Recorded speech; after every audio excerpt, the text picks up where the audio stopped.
الحمد لله وحده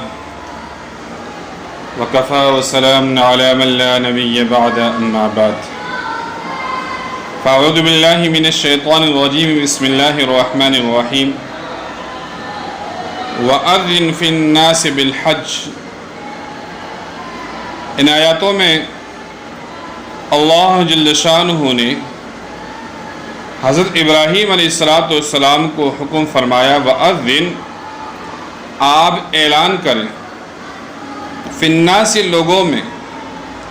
بالحج، حج کے لیے.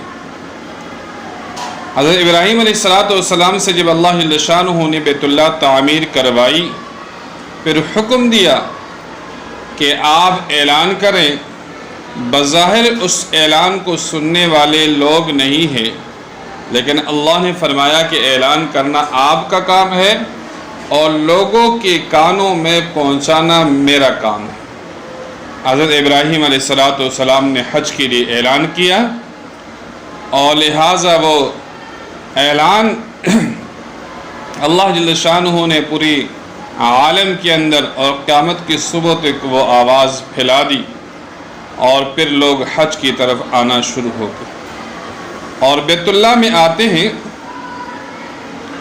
حج کر کے چلے جاتے ہیں، اور اللہ کی خوشنودی کے اندر لوگ حج کرتے ہیں. تو فرمایا حج کا اعلان کر دیجیے. یأتوک رجالا، اور آئے تیرے پاس پیدل. کچھ لوگ تو پیدل آئیں گے، پیدل چلتے طویل سفر کر کے، لمبے سفر کر کے پیدل آتے رہیں گے، اور کچھ لوگ ایسے ہوں گے وَعَلَى كُلِّ ضَامِرٍ، اور دبلے اونٹوں پر، یعنی دبلے پتلے ہو جانے والے اونٹوں پر سوار ہو کر دور دراز سے لوگ آئیں گے. یأتینا من کل فج عمیق، دور دراز کے راستوں سے آئیں گے، لیکن آئیں گے حج بیت اللہ کے، دور کے راستوں سے چلے آ جائیں گے. اب کچھ لوگ پیادل آتے ہیں اور کچھ لوگ سواریوں پر آتے ہیں،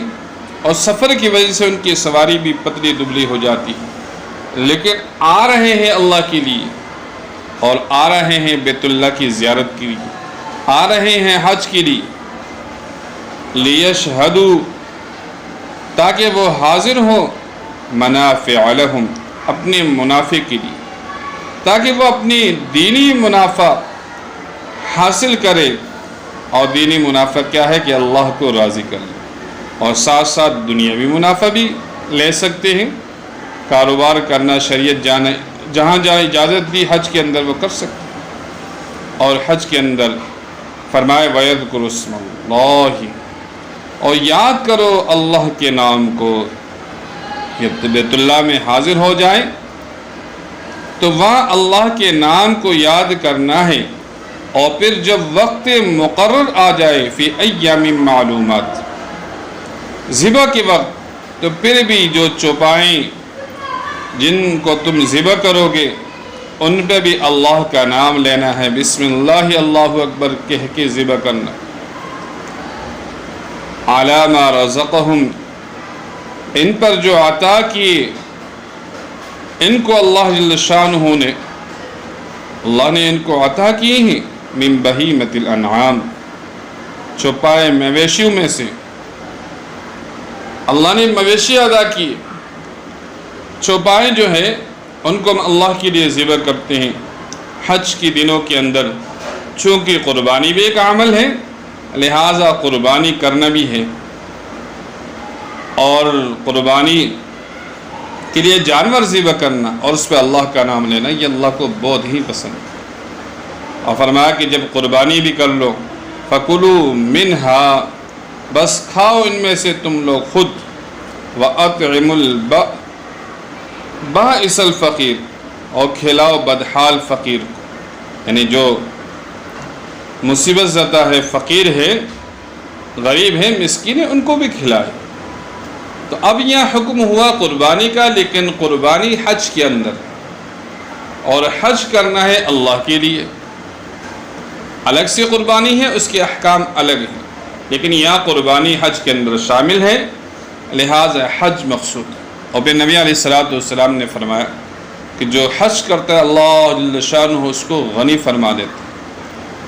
اور فرمایا کہ حج کے ایام کے اندر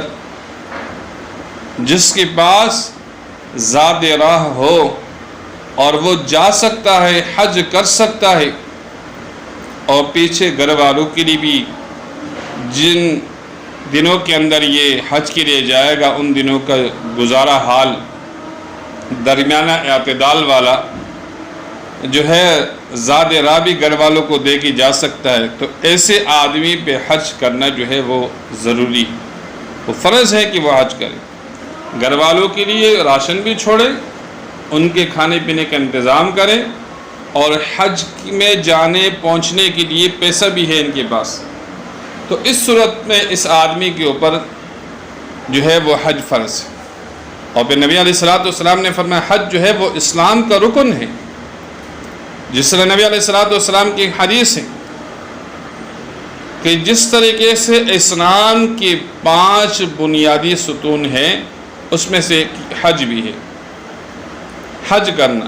تو جس کو اللہ نے اطاعت دی ہوئی اس چیز کی کہ وہ اللہ کی اطاعت کرے تو مال کے اندر بھی اللہ کی اطاعت کرے، یعنی استطاعت کے مطابق اپنے مال کو اللہ کے لیے خرچ کرے اور حج بیت اللہ کرے۔ اور پھر حج میں وہاں مکے کے اندر جو ہے اللہ کے لیے بھوک پیاس برداشت کرنا، اور اللہ کے لیے جو ہے طواف کرنا، اللہ کے لیے زمزم پینا، حجر اسود کا بوسہ لینا، اور پھر قربانی کرنا اور رمی کرنا، اور اس طریقے سے جو دیگر احکامات ہیں اس کو مکمل کرنا، اس پہ تو اللہ جل شانہ نے اتنے انعامات رکھے ہوئے کہ انسان سوچ نہیں سکتا۔ اللہ تو بہانہ ڈھونڈتے ہیں ان لوگوں کے لیے کہ جو اللہ کے لیے ہونا چاہتے ہیں۔ تو میرے بھائیو دوستو، حج ایک بہت بڑا عمل ہے، اور قرآن میں اللہ جل شانہ نے سورۃ الحج آپ کے سامنے جو تلاوت کی ہے آیات نمبر 27 اور 28 کے اندر،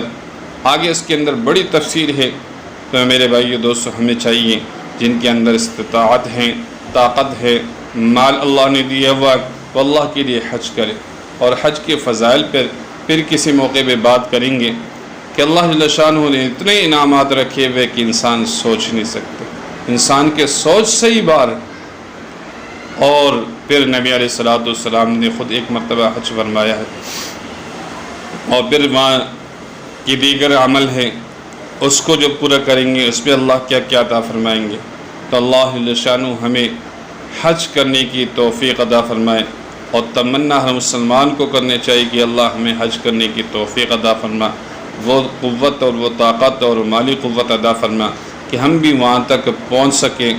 اللہ جل شانہ ہمیں اس پہ عمل کرنے کی توفیق عطا فرمائے،